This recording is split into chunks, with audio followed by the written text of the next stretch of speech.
je m'appelle Andrea Ferréol, je suis née à Aix-en-Provence, j'habite Paris depuis 50 ans, mais ma terre, mes origines, c'est Aix, c'est ma ville adorée, et je suis comédienne.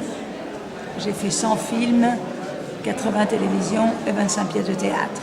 Et le film qui m'a lancé est un film qui est mondialement connu et qui est un film culte et qui est dans l'histoire du cinéma et qui s'appelle La Grande Bouffe. Le livre parle de mes passions, de mes amours, de ma grande histoire d'amour avec Omar Sharif, de ma ville, de mes flâneries. Et pourquoi l'écriture? Parce qu'un éditeur m'a simplement demandé un jour si je voulais écrire mes mémoires. J'ai dit pourquoi pas, banco.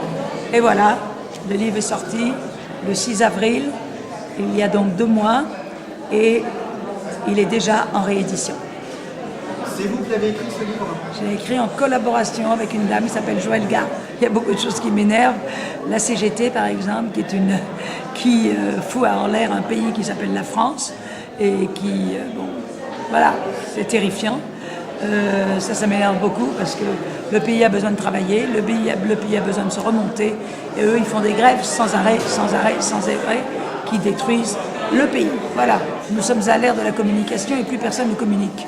Les gens s'envoient des mails, on ne se parle plus, on ne s'explique plus, et il faut 10 mails pour arriver à se dire ce qu'on peut se dire en 5 minutes au téléphone. La Grande Bouffe, Le Dernier Tango et La Maman et la Putain sont 3 films européens, français, qui ne se feraient plus aujourd'hui parce qu'il n'y a plus le courage, il n'y a plus les producteurs qui sont capables de produire ça. Le Bataclan, c'est une histoire terrifiante. Ce qui s'est passé en Belgique, c'est terrifiant.